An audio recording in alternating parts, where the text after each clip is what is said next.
हरे कृष्णा. श्रीमद भागवतम स्कंद चौथा अध्याय 7वा. अध्यायाचं नाव आहे दक्ष यज्ञाचे पूर्णत्व.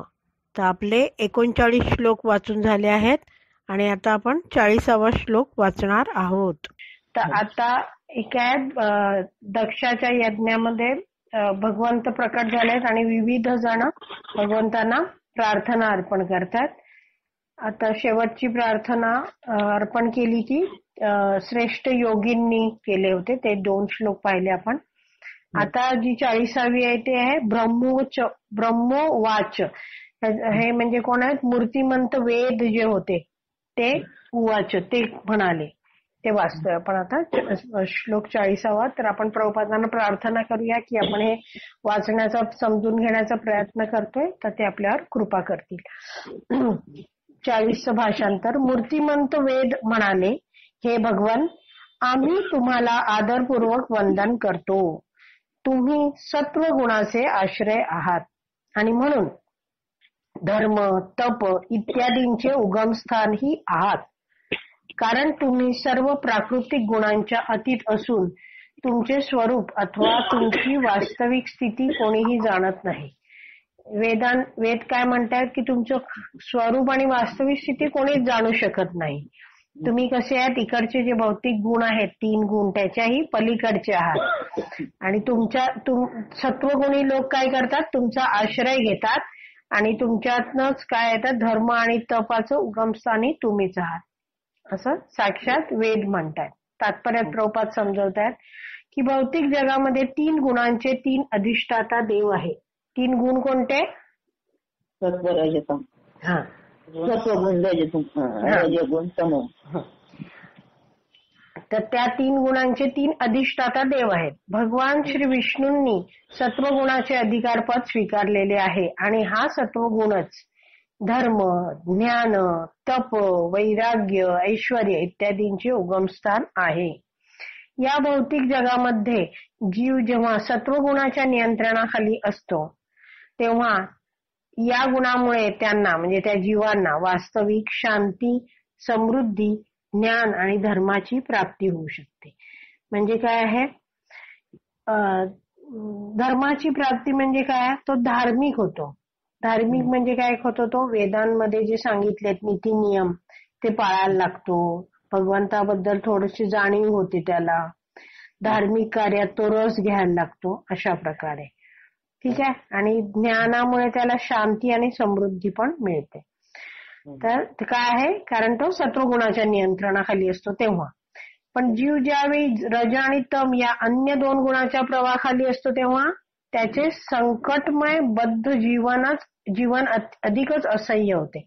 असंच साधारण आपण नॉर्मली पाहिलं तर काय आहे की सगळे जीव काय आहेत, या भौतिक जगात आपल्या स्वतःच्या कर्मानुसार फळ भोगत असतात, दुःखांना सामोरे जात असतात, नंतर मायेच्या प्रभावाखाली येतात, अधिभौतिक अधिदैविक आध्यात्मिक ताप त्यांना त्रास देत असतात. हे सगळं असतंच. तर जेव्हा रज आणि तमोच्या गुणाच्या प्रभावाखाली असताना काय होतं, हे जे त्रास आहेत ते असह्य होतात. सत्वगुणात काय असतं, त्याला ज्ञान आलेलं असतं, त्यामुळे तो थोडा तरी शांत राहतो. मात्र रजो आणि तमोगुणात असलेला माणूस हे सगळी संकट असताना तो अस्थिर होतो, त्याचं मन अस्थिर होतं. त्यामुळे ते सगळी बद्ध जीवन त्याला असह्य व्हायला लागतं. तथापि परंतु भगवान विष्णू हे स्वरूपतः निर्गुण अर्थात प्राकृतिक त्रिगुणांच्या अतीत असतात. भगवंत कसे आहेत, निर्गुण आहेत, म्हणजे हे जे प्रकृतीचे गुण आहेत त्यांच्याही पलीकडचे आहेत. आता निर्गुणचा अर्थ सांगतात इथे. गुण म्हणजे गुण, 3 गुण आहेत ते, आणि निर म्हणजे नकार वा अनुपस्थिती होय.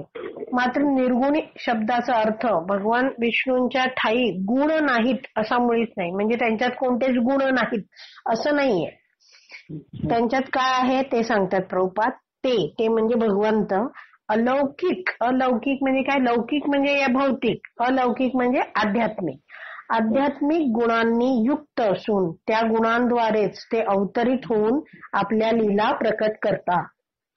भगवंत लीला कसे प्रकट करतात, त्यांच्याकडे अनेक अलौकिक गुण आहेत, त्यानुसार ते त्यांच्यात विविध शक्ती आहेत. त्या वाटे ते प्रकट होतात. सकारात्मक दिव्य गुणांचे प्रकटीकरण वेदांच्या अभ्यासकांना तसेच ब्रह्मदेव व शंकरासारख्या श्रेष्ठ देवतांनाही अज्ञात आहे. भगवंतांचे जे हे दिव्य गुण आहेत ते काय आहे, वेदांचा अभ्यास करणारे किंवा ब्रह्मदेव आणि शंकर हे श्रेष्ठ देव आहेत त्यांनाही अज्ञात आहे. म्हणजे काय, ते सर्वस्व भगवंतांना जाणू शकत नाही, पूर्ण तत्वतः भगवंतांना जाणू शकत नाही. कारण की काय आहे, इथे पुढे दिल्या प्रभुपाद म्हणतात की वास्तविकपणे केवळ भक्तांनाच दिव्य गुणांचे ज्ञात होते. त्याच्यात ब्रह्मदेव आणि शंकर हे कसे आहे, हे पद आहे. म्हणजे ब्रह्मदेव हे पद आहे. म्हणजे काय आहे, अनेक तो काही पुण्य करतो, काही यज्ञ करतो आणि मग त्याच्यानंतर तो व्यक्ती ब्रह्माजी होऊ शकतो. पण त्यांनी ती पोस्ट सांभाळली किंवा ते देवत्व आलं, देवता तो झाला, तरी त्याला भगवंतांची भक्ती जोपर्यंत तो करत नाही तिथपर्यंत काय भगवंतांचं दिव्य गुणांचं ज्ञान होऊ शकत नाही. पुढे दिल्या वास्तविकपणे केवळ भक्तांना दिव्य गुणांचे ज्ञान होते. भगवद्गीतेमध्ये सांगितल्याप्रमाणे मनुष्य केवळ भक्तिमय सेवा करूनच भगवंतांचे अलौकिक स्थान जाणून घेऊ शकतो. कधी भगवंतांबद्दल जाणू शकतो तो व्यवस्थित कसा आहे, भगवंत कसे आहेत, भगवंतांमध्ये गुण काय आहेत विशेष, फक्त भक्तिमय सेवा करूनच त्याला समजू शकतो. सत्वगुणी लोकांना दिव्य ज्ञानाच्या स्तरावर आंशिक प्रवेश मिळू शकतो. म्हणजे काय, जे तमोगुणी माणूस तर भगवंतात रसच घेत नाही, रजोगुणी आहे तो स्वतःच्याच इंद्रिय तृप्तीत एवढा मग्न आहे की त्याला भगवंतामध्ये इंटरेस्टच नाही. मग उरले कोण, सत्वगुणी लोक. सत्वगुणी काय लोक दिव्य ज्ञानाचा म्हणजे वेदांचा अभ्यास करतात थोडं तरी काहीतरी, तर त्यांना काय होतं, आंशिक प्रवेश मिळू शकतो, थोडासा प्रवेश मिळू शकतो. भगवंतांना पूर्ण जाणू नाही शकत सत्वगुणी लोक, आंशिक प्रवेश मिळेल. पण इथे काय सांगितलंय, पण भगवद्गीतेमध्ये सांगण्यात आले आहे की मनुष्याने सत्वगुणाचा हा स्तरही पार करणे अति आवश्यक आहे. फक्त सत्वगुणी राहून उपयोग नाही, तर काय आहे, त्यांनी त्रिगुणातीत झालं पाहिजे. तिन्ही गुणांच्या पलीकडे जेव्हा जातो तेव्हा तो शुद्ध आध्यात्मिक जीवन स्थित होऊ शकतो. ते प्रभुपाद पुढे सांगतात की भगवद्गीतेत सांगितले आहे की मनुष्याने सत्वगुणाचा हा स्तरही पार करणे आवश्यक आहे. वैदिक तत्वे प्रकृतीच्या 3 गुणांवर आधारलेली आहेत. वैदिक तत्वांमध्ये 3 गुणांनुसार सगळं सांगितलेलं आहे. मनुष्याने त्रिगुणातीत झाले पाहिजे, ह्या 3 गुणांच्या पलीकडे गेले पाहिजे आणि मगच तो सहज सुलभ आणि शुद्ध आध्यात्मिक जीवनामध्ये स्थित होऊ शकतो. ह्याच्या पलीकडे जेव्हा तो जातो तेव्हाच तो शुद्ध आध्यात्मिक जीवनामध्ये स्थित होतो असं म्हटलं जातं. आता काही शंका आहे का, नाही तर 41व्या श्लोकाला जाऊया पुढे. जाऊया पुढे. श्लोक 41. अग्निरुवाच. आता अग्नी बोलतोय, तर तुम्हाला काही आठवतं का अग्नी कोण आहे? अग्नी तर अग्नी आहे एवढं कळलं, पण आणखीन दक्षाशी काय संबंध काही आठवत आहे? आपण वाचलं होतं ते. दक्षाच्या त्या बाकीच्या मुलींनी किती एक मुलगी अग्नीला दिली होती. हा, शाबास. तर आपण जो याच 4थ्या स्कंदाचं जेव्हा पहिला अध्यायातला श्लोक बघतो ना, 48वा श्लोक तुम्हाला जर काढता आला तर बघा. पहिल्या अध्यायातला 48वा श्लोक. माझ्याकडे जरी पान नंबर 29 आहे, आता तुमचं बघा, कारण माझं जुनं पुस्तक आहे, जुना ग्रंथ आहे. पहिल्या अध्यायातला 48वा श्लोक मिळाला तुम्हाला? हो. त्याच्यात दिलाय, दक्षाने आपली पत्नी प्रसूती हिच्यापासून कमळासमान नेत्र असलेल्या 16 लावण्यवती कन्यांना जन्म दिला. 16 13 जणींचा विवाह त्याने धर्माशी आणि एकीचा विवाह अग्नीशी करून दिला. तर ती म्हणजे अग्नीशी करून दिला, त्या मुलीचं नाव आहे स्वाहा. तर ती स्वाहा आहे, ती दक्षाची मुलगी. असं आपण ऐकलं होतं ना की जेव्हा सती बनते की माझ्या बहिणी आल्या असतील आणि त्यांचे सगळे नातेवाईक पती सगळं आले असतील, तेव्हा ती दक्षाची जी कन्या आहे स्वाहा, तिचा नवरा अग्नी तिकडे उपस्थित होता. म्हणजे दक्षाचा हा जावई तो बोलतोय. अग्निरुवाच. अग्निदेव म्हणाला, प्रिय प्रभो, मी तुम्हाला आदरपूर्वक प्रणाम करतो, कारण तुमच्या कृपेमुळेच मी धगधगत्या अग्नीप्रमाणे तेजस्वी आहे. म्हणजे हा कधीच अहंकार करत नाही अग्नी की माझं स्वतःची शक्ती आहे ही. नाही, तो काय म्हणतो की तुमच्या कृपेमुळे मी असा तेजस्वी आहे.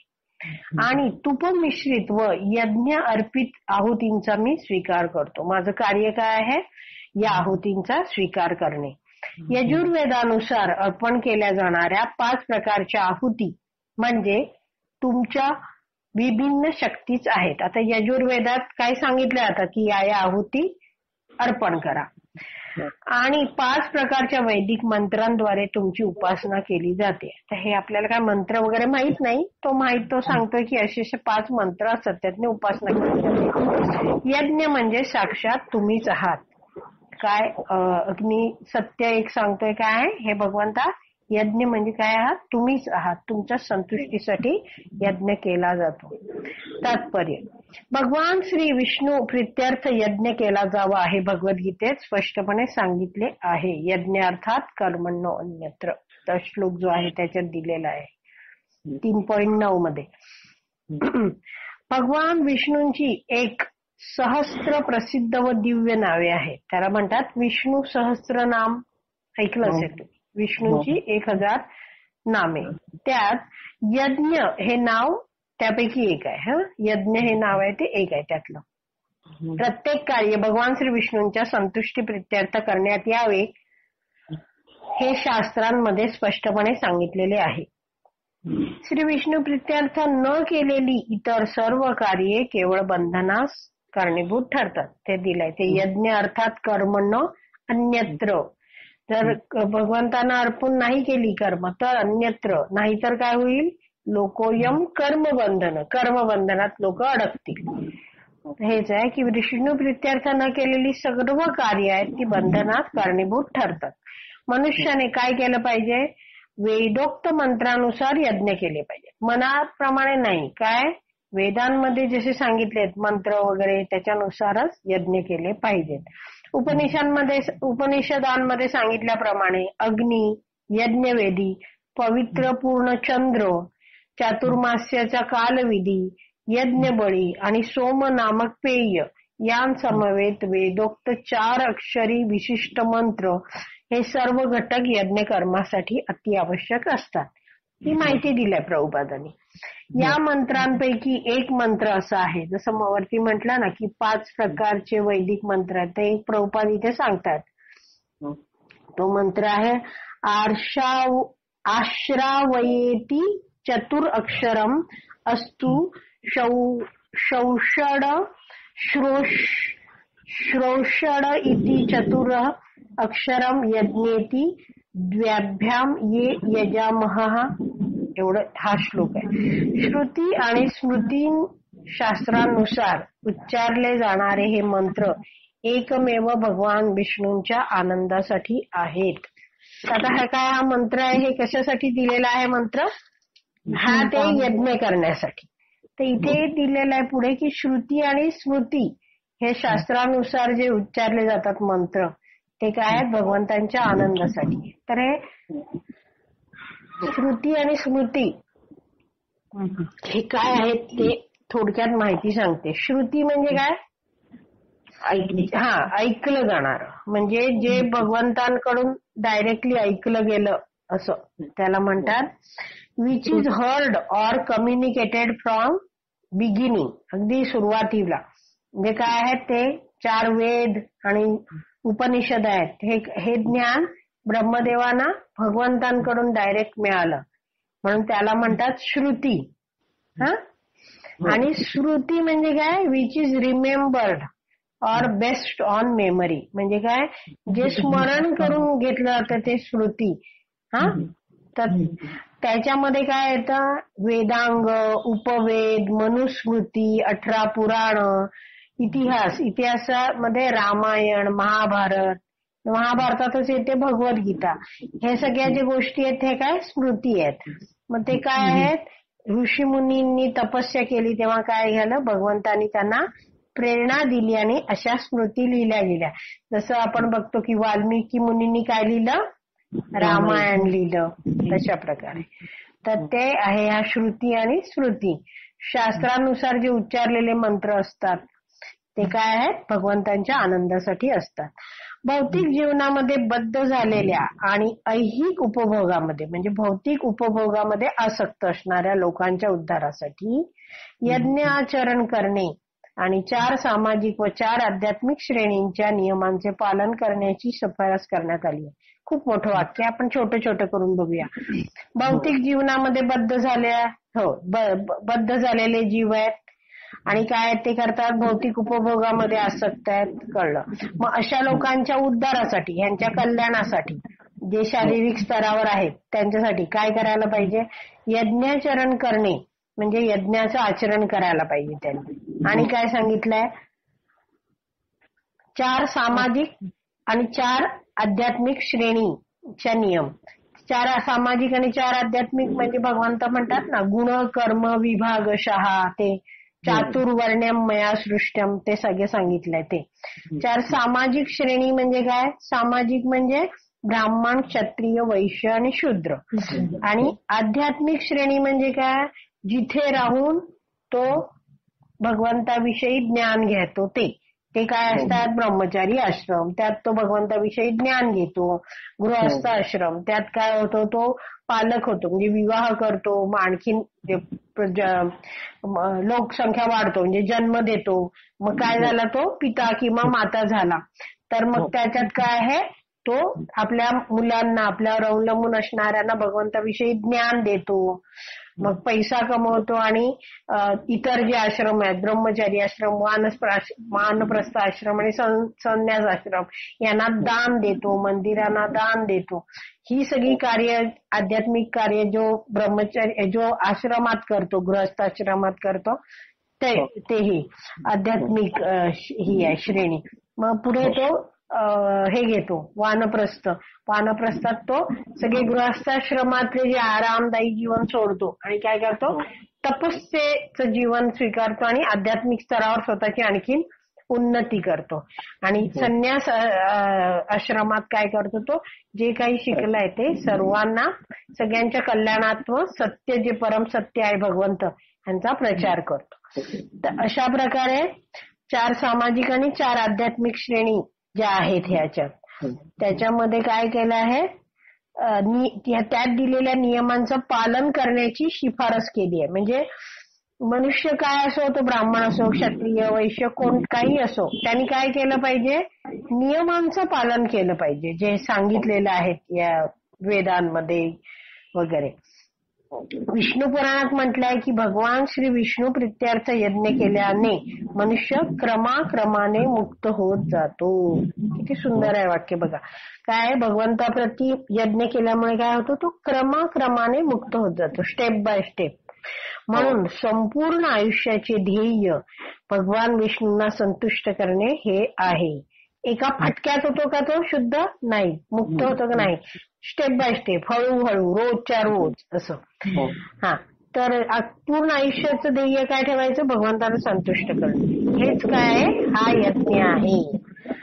जो मनुष्य कृष्ण भावना भावित असतो त्याने सर्व विष्णू रूपांचे उगमस्थान असणाऱ्या भगवान श्रीकृष्णांच्या आनंदा प्रित्यर्थ आपले जीवन समर्पित केलेले असते आणि तो प्रतिदिन पूजन करीत असतो, प्रसाद सेवन करीत असतो. तर काय आहे, जो कृष्ण भावना भावित आहे तो काय करतो, सर्व विष्णू रूपांचे उगमस्थान असणाऱ्या भगवान श्रीकृष्णांच्या, भगवान श्रीकृष्ण कोण आहे, इथे दिलाय सर्व विष्णू रूपांचे उगमस्थान आहेत. तर काय आहे, ज्योतिमाताजी तुम्हाला माहिती आहे का, पहिले सर्वात पहिले कोण आहेत, भगवान श्रीकृष्ण येतात. हा, तर भगवान श्रीकृष्ण आहेत. तर आपल्यानंतर राधाराणीचं तर आपण बघितलं की भगवंतांनी स्वतःला जे आनंद शेअर करण्यासाठी, वाटून घेण्यासाठी स्वतःच एक रूप, स्त्री रूप बाहेर काढलं, ती राधाराणी, जी भगवंतांची सेवा करून भगवंतांना आनंद देते. हे एक आहे. पण भगवंतांनी आणखीन काय केलं की, भगवंत काय आहेत, भगवंत गोलोकमध्ये मस्तपैकी बासुरी वाजवतात आणि लीला करत असतात. पण बाकी सगळी जी कार्य करायची आहेत सगळी, जसं कसं आहे की आता एखादा ऑफिसर आहे माणूस, तर तो घरी कसा आरामदायक असतो, पण जो ऑफिसला जातो तर तो सूट बूट घालून काही बॅग वगैरे घेऊन असं सगळं जाईल, बरोबर. तर जो घरी आनंद घेणारा आहे तो ते आहेत श्रीकृष्ण, आणि कामाला जाणारे आहेत ते कोण आहेत? विष्णू. असं तुम्ही तुलना समजून घ्या. हा, तर काय आहे, भगवान श्रीकृष्णांपासून पहिले झाले बलराम प्रकट झाले. हा, बलरामजी झाले. तर बलरामांपासून आहे ना चतुर्विह म्हणजे 4 हे प्रकट झाले. त्यांची नावं आहेत वासुदेव, संकर्षण, प्रद्युम्न आणि अनिरुद्ध. तर हे आता इंग्रजीत जर हे लक्षात ठेवायचं असेल तर एक आम्हाला सत्यवती माताजीने हे शिकवलं होतं की पूर्वी एक गाडी यायची, छोटी बाईक यायची, तिचं नाव होतं वेस्पा. वेस्पाचं स्पेलिंग आहे VESPA. तर तो ई काढून टाकायचा. मग पण वेस्पा लक्षात ठेवायचं, पण ई वरून काही नाहीये. तर व्ही वरून काय येईल? व्ही वरून लक्षात ठेवायचं वासुदेव. मग वेस्पाचा ई नाही, मग एस येतो. मग त्याच्यावरून लक्षात ठेवायचं संकर्षण. मग वेस्पा पी येतो, पीचा प्रद्युम्न आणि आ वेस्पा म्हणजे ए येतो शेवटी. तो काय आहे? अनिरुद्ध. असं लक्षात ठेवू शकतो आपण. तर पहिले कृष्ण आहेत, कृष्णांमधून आले बलरामजीमधून चतुर्विह प्रकट होतं. ते काय आहे? वासुदेव, संकर्षण, प्रद्युम्न आणि अनिरुद्ध. तर हे जे संकर्षण आहेत ना यातले, तेच कोण आहेत? बलरामजी आहेत. मग त्यांच्यातनं या बलरामांमधून म्हणजे या संकर्षण मधून काय येतं? दुसरं चतुर्विह प्रकट होतं. ते पण परत आहे वासुदेव, संकर्षण, प्रद्युम्न आणि अनिरुद्ध. ते पण तेच नाव. हा, मग आता हे जे दुसरे संकर्षण आले त्यांना म्हणतात महासंकर्षण, आणि ते बलरामजींचंच रूप आहे. आणि त्या बलरामजींच्या रूपातनं म्हणजेच त्या संकर्षण रूपातनं 3 बघा तुम्ही, आपण बघितलं होतं की पुरुष अवतार येतात. आठवतं कोणते पुरुष अवतार 3 येतात? कारणोदकशाही विष्णू, गर्भोदकशाही विष्णू आणि क्षीरोदकशाही विष्णू असे.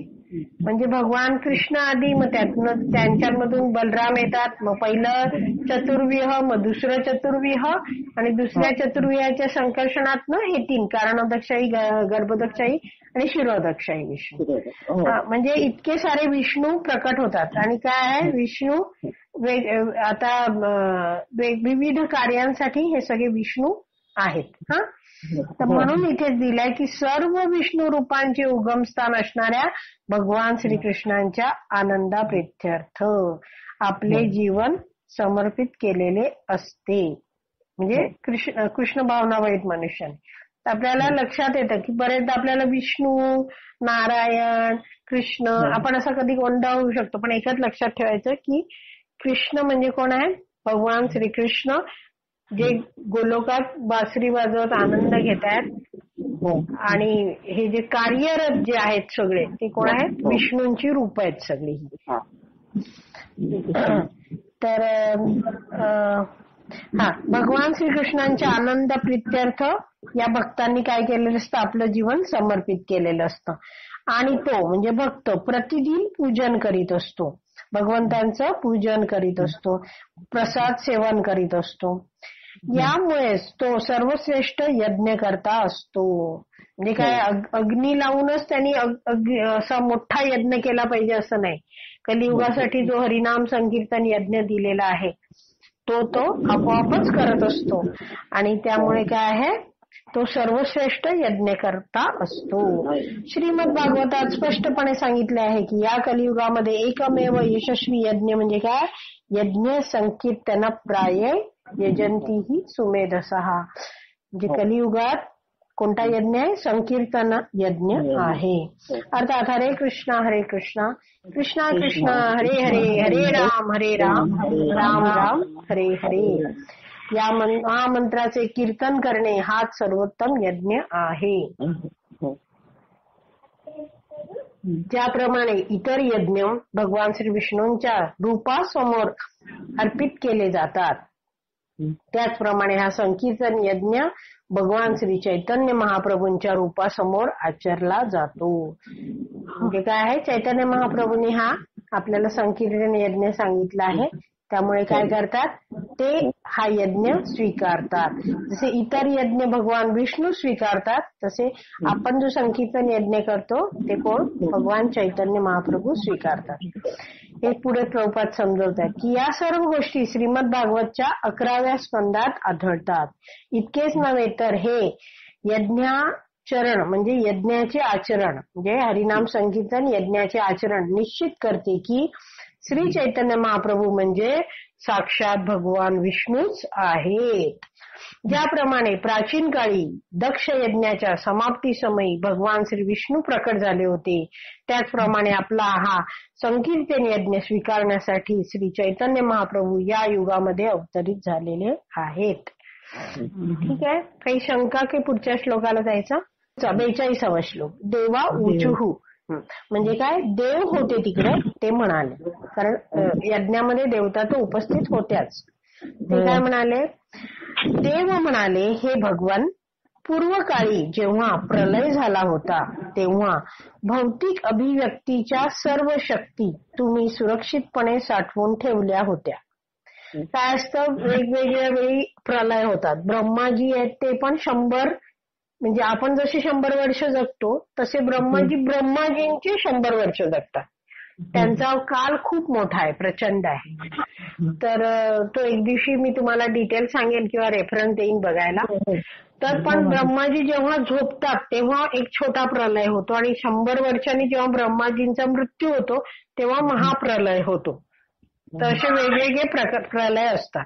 तर त्यातलंच एक सांगितलंय की पूर्वकाळी जेव्हा प्रलय झाला होता तेव्हा काय केलं, हे भगवंता तुम्ही सर्व शक्ती ज्या होत्या भौतिक अभिव्यक्तीच्या, आपण काही शक्ती बघितल्या जसे पंचमहाभूत वगैरे ह्या ज्या शक्ती आहेत, तर तुम्ही सुरक्षितपणे साठवून ठेवल्या होत्या.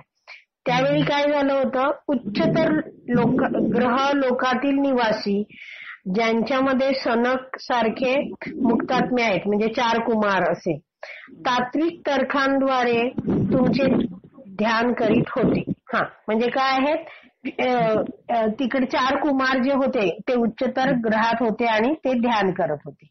म्हणूनच तुम्ही मूळ पुरुष असून प्रलय जलामधील सर्पशय्येवर शयन करता. तर भगवंत कसे आहेत माहिती आहे ना, जे आता कारणक्षयी विष्णू पण आपण बघितलं, ते काय अनंत शेष. अनंत शेष म्हणजे कोण आहेत, कोणापासून अनंत शेष झाले माहितीये, अनंत शेष म्हणजेच बलरामजी आहेत. भगवान श्रीकृष्णांच्या प्रत्येक कार्यात जे साहित्य लागतं, आता समजा आता आपण हरिनाम संकीर्तन करतो, भगवंतांची भक्ती करतो, तेव्हा जे जे काही वापरतो, आता आपले हे ग्रंथ आहेत, वाजवायची करताल आहे, ही आपले पेटी आहे, मृदंग आहे, भगवंतांसाठी वापरले जाणारे शंख, बाकी सगळं, हे सगळे काय बलरामजींचे विस्तार आहेत.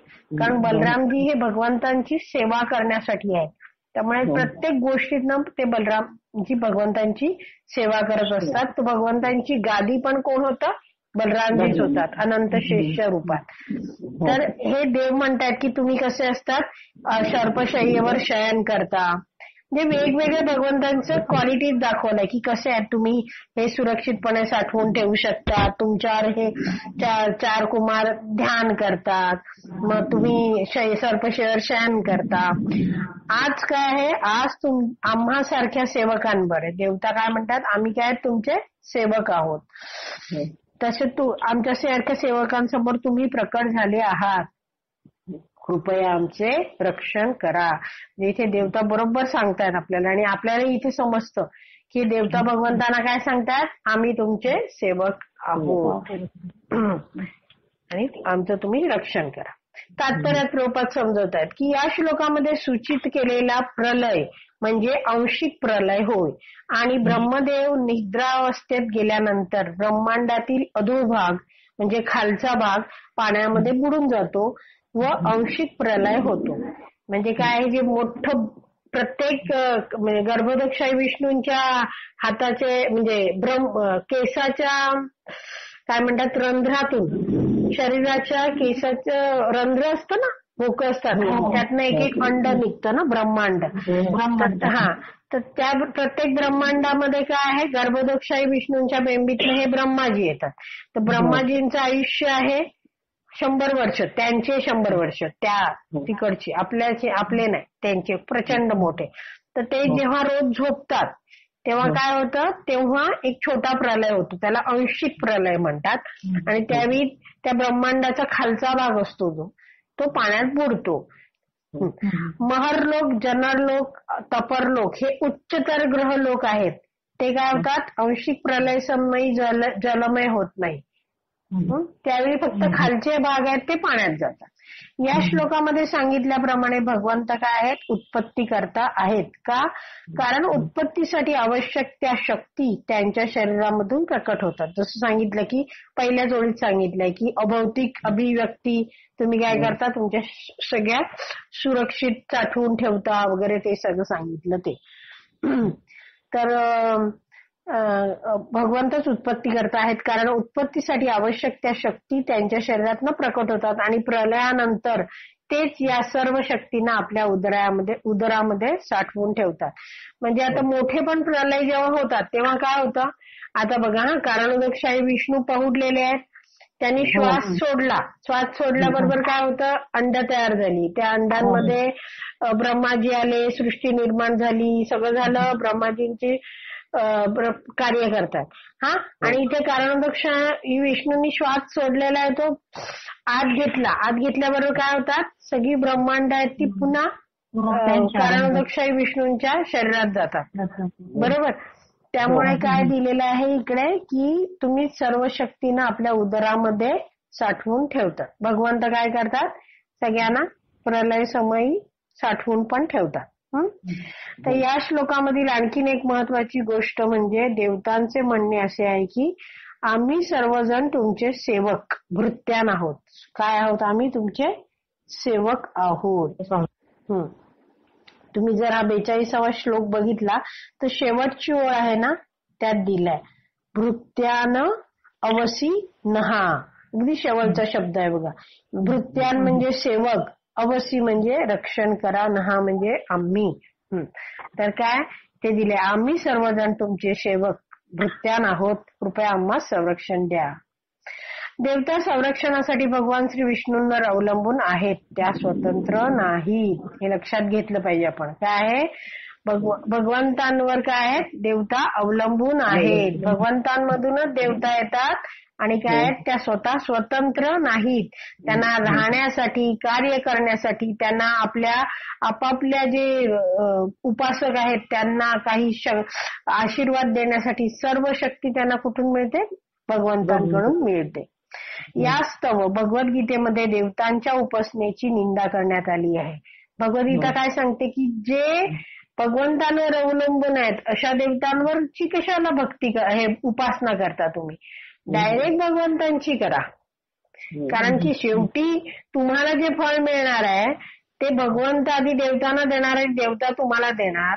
म्हणजे एवढा मोठा द्राविडी प्राणायाम करण्यापेक्षा तुम्ही डायरेक्ट भगवंतांची भक्ती करू शकता. आणि मनुष्याचं जीवनाचं ध्येय तेच आहे की भगवंतांची भक्ती करणं.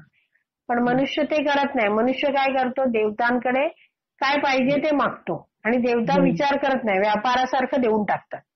पण तेच भगवंतांकडे मागितलं तर भगवंत विचार करतात. जसं बाबा विचार करतो की माझ्या पोराला हे आत्ता दिलं तर उपयोगी आहे की नाही. तर म्हणून इथे भगवद्गीतेत सांगितलंय की देवतांच्या उपासनेची निंदा केली आहे. का? कारण अशा उपासनेची मुळी आवश्यकताच नाही. तसेच भगवद्गीता हेही स्पष्टपणे सांगते की ज्या मनुष्याने आपली बुद्धी गमावलेली आहे तेच वरदानांची याचना करण्यासाठी देवतांकडे जातात. कारण काय आहे, त्यांना बुद्धी नसते. खरी बुद्धी म्हणजे काय, भगवंतांची भक्ती करणं. त्यांना काय आहे, फास्ट या आत्ताच्या ह्याच्यासाठी पाहिजे, सगळं लगेच पाहिजे, मला हे पाहिजे, मला ते पाहिजे. त्यांना आध्यात्मिक काही नव्हते, भौतिक गोष्टी हव्या. सामान्यतः जर एखाद्याला आपल्या भौतिक कामना तृप्त व्हाव्या असे वाटत असेल तर तो हेतुपूर्तीसाठी देवतांऐवजी भगवान विष्णूंकडे जाऊ शकतो. प्रभुपाद काय म्हणतात की काहीही पाहिजे ना, अगदी मला काही पाहिजे तर मी देवतांकडे जायचं नाही, डायरेक्ट भगवंतांकडे जाऊ शकतो. काय असं भगवंतांनी एक श्लोक सांगितलाय, अकाम सर्व कामवा. तुम्हाला काही कामना नसो किंवा सर्व प्रकारचे कामना असो, तुम्ही काय करा, माझ्याकडे या. तीव्रेन भक्ती योगे. देवतांची उपासना करणारे तितकेसे बुद्धिवान नसतात. या व्यतिरिक्त वर्तमान श्लोकामध्ये देवता म्हणतात आम्ही तुमचे सनातन दास आहोत. म्हणून जे भगवंतांचे सेवक अथवा भक्त असतात त्यांना सकाम कर्मे, विहित यज्ञांचे आचरण किंवा मानसिक तर्क या मार्गांशी काही देणे घेणे नसते. जे काय आहेत, आपण काय आहोत, हे देवता पण काय आहेत, भगवंतांचे दास आहेत. आणि काय आहेत, जे भगवंतांचे सेवक आहेत, भगवंतांचे भक्त आहेत, त्यांना काय करायची गरज नाहीये. आपण भक्तांनी सकाम कर्म करायची काही गरज नाहीये. विहित यज्ञ दिलेत त्याचं काही गरज नाहीये. मानसिक तर्क करण्याची काही गरज नाहीये. का? कारण त्यांना सोपा मार्ग सापडलाय. काय आहे ते? प्रामाणिकपणे, प्रेमाने, श्रद्धेने एकमेव भगवंतांची सेवा करतात. आणि प्रेममय सेवा करीत ते सर्व कार्य भगवंता प्रित्यर्थ करतात. आणि भगवंतही अशा भक्तांना प्रत्यक्ष संरक्षण प्रदान करतात. 100 ठिकाणी जाण्यापेक्षा एक मार्ग हा जो दिलेला आहे तो सहज, सोपा आणि परफेक्ट आहे. भगवद्गीतेमध्ये भगवान श्रीकृष्ण म्हणतात की केवळ मला शरण ये आणि मी तुझे सर्व पापकर्मांच्या प्रतिक्रियांपासून रक्षण करीन. कोणता श्लोक हा? सर्व धर्मान परित्यज्य मामेकम शरणम व्रज. एकटं मला शरण ये. या भौतिक जगाची रचनाच अशा पद्धतीने करण्यात आली आहे की मनुष्याला जाणतेपणी अथवा अजाणतेपणी पाप कर्म करावेच लागते. हा खूप वेगळा आणि महत्वाचा पॉइंट आहे. काय सांगितलेलं आहे वाचून बघा बरं एकदा. मनुष्याला जाणतेपणी अथवा अजाणतेपणी पाप कर्म करावेच लागते. म्हणजे आता आहे ना, भगवद्गीतेमध्ये तुम्ही काय करा, जेव्हा वेळ मिळेल तेव्हा बघा. भगवद्गीतेत 18वा जो अध्याय आहे ना त्यात 41, 42, 43, 44 हे जे श्लोक आहेत ना त्यात दिलेलं आहे ब्राह्मण, क्षत्रिय, वैश्य आणि शूद्र यांचे वेगवेगळे गुण सांगितले. जसं आपण ब्राह्मणाचे बघितले होते गुण की काय, शांती, आत्मसंयम, तपस्या, पावित्र्य, सहनशीलता, प्रामाणिकपणा, ज्ञान, बुद्धिमत्ता, धार्मिकता हे सगळे त्याचे कार्य आहेत. तर काय आहे, अशी त्यांची सगळ्यांचे स्वभावातले गुण असं दिलेलं आहे भगवद्गीतेच्या 18व्या अध्यायात 41 ते 44 मध्ये. बरोबर. आणि जर तुम्ही त्याच्याच पुढे जर 47वा श्लोक बघितला ना भगवद्गीतेतला तर त्यात दिलेला आहे की त्याच्यातलं थोडं शब्द वापरते की पूर्ण म्हणजे 47चा अर्थ आहे मनुष्याने आपल्याला प्राप्त झालेले कर्म सदोष रीतीने करणे हे परक्याचे कर्म स्वीकारून ते पूर्ण रीतीने करण्यापेक्षा अधिक श्रेयस्कर आहे. मनुष्याला त्याच्या स्वभावानुसार अनुसरून सांगण्यात आलेले कर्म हे कधीच पापाने प्रभावित करत नाही. हे मी फार डिटेल सांगत नाही, हे तुम्ही वाचा म्हणजे तुम्हाला ते कळेल. नाही कळलं तर मला नंतर सांगा. मी त्यातले फक्त 2 मुद्दे तुम्हाला सांगते. ह्याच्यात हेच दिलंय, भगवंत सांगतात की आपल्याला जे गुण कर्मानुसार जे आपल्याला कार्य दिलेलं असतं तेच आपण करायचं. दुसऱ्यांचं जर धर्माचा स्वीकार केला तर काय आहे ते चांगलं नाहीये, योग्य नाहीये असं ते सांगतात. ते तुम्हाला डिटेलमध्ये कळेल. तर इथे दिलंय की मनुष्याला स्वभावानुसार अनुसरून जे कर्म असतं त्या ते पापाने प्रभावित होत नाही. कसं बघा. आता इथे मी तात्पर्यात वाचते आहे की क्षत्रिय असतो जो त्याला काय आहे, त्याला अनेक निषिद्ध गोष्टी करायला लागतात. आता क्षत्रियाचं जे गुण आहे ना ते काय आहे बघा, वाचून दाखवते. क्षत्रिय आहे ते शौर्य, तेज, निर्धार, दक्षता, युद्धामध्ये धैर्य, औदार्य, नेतृत्व हे या गुणानुसार क्षत्रिय कर्म करतात. इथे दिलाय त्याला आपल्या जीवनात खूप निषिद्ध गोष्टी म्हणजे करायच्या नाहीयेत त्याला, पण करायला लागतात. काय की त्याला शत्रूचा संहार करण्यासाठी हिंसक बनावं लागतं. हा म्हणजे तो काय करतो, मनुष्य आहे पण तो काय करतो, हिंसा करतो, ठार करतो. नंतर राजकीय मुत्सद्देगिरीचा भाग म्हणून तो कधी कधी असत्यही बोलतो. बघा राजकारणात त्याला हे करायचं तर त्याला काही ठिकाणी असत्य बोलावंच लागतं. सर्वांसमोर सर्व सत्य प्रकट करू शकत नाही राजकारणात, नाही तो गोंधळ उडतो. बरोबर आहे. तर अशा प्रकारे क्षत्रियाला काय करायला लागतं, दुटप्पीपणा आणि हिंसा ही राजकीय क्षेत्रांमध्ये चालतेच. म्हणजे हे त्या क्षेत्राचं गुणधर्मच आहे की त्याच्यात हे असतंच.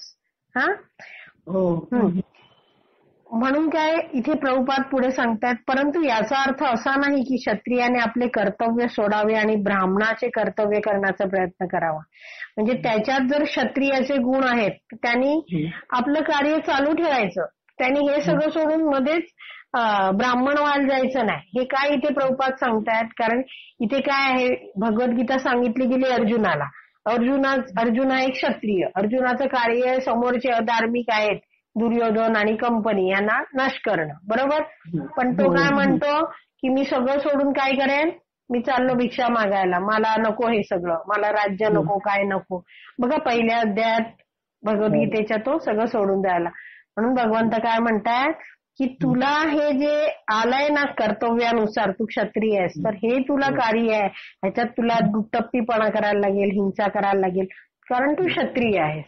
पण तू तुझं कर्तव्य सोडून तू ब्राह्मणाचं कर्तव्य कॉपी करायला जाऊ नकोस, ते करायला जाऊ नकोस. असं आहे.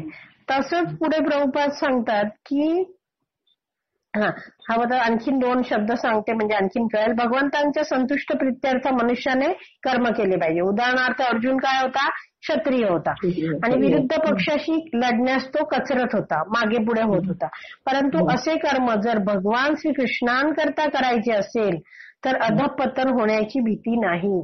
त्यांनी केंद्रबिंदू भगवंतांना केलाय, मग त्याचं हे पाप केले तरी त्याचं काय होणार, म्हणजे लोकांच्या दृष्टीने ते पाप आहे पण ते काय आहे, अधर्मी लोकांचा नाश आहे. आणि भगवंतांना केंद्रबिंदू करून भगवंतांच्या आज्ञेनुसार केलं तर काय ते पाप नाही. म्हणून इथे दिलंय की त्याला अधःपतन होण्याची भीती नाही. अधःपतन म्हणजे काय, आता जर मी पाप केलं तर पुढच्या जन्मी मला प्राण्यांचा जन्म घ्यायला लागेल, म्हणजे अधोगती माझी होईल असं. तर इथे पुढे प्रभुपाद सांगतायत की जसं एक उदाहरण दिलं की क्षत्रियांचं, तसं दुसरं उदाहरण व्यापाऱ्यांचं देतात. व्यापारी क्षेत्रामध्येही नफा मिळवण्यासाठी, कारण व्यापारी आहे तो नफा मिळवणारच. बरोबर. तर नफा मिळवण्यासाठी व्यापाराला खोटं बोलावंच लागतं आणि जर असं त्यांनी केलं नाही तर त्याला नफा होणं शक्यच नाही. कधी कधी व्यापारी म्हणतो, अहो तुम्ही आमचे नेहमीचे गिराईक आहात आणि तुमच्याकरता म्हणून मी नफा घेत नाही. परंतु मनुष्याने जाणले पाहिजे की नफ्याशिवाय कोणताही व्यापारी जगू शकत नाही. म्हणून जर एखादा व्यापारी म्हणत असेल की आपण नफा घेत नाही तर ते असत्य बोलणे अनिवार्य समजले पाहिजे. जे व्यापाऱ्याला खोटं बोलावंच लागतं.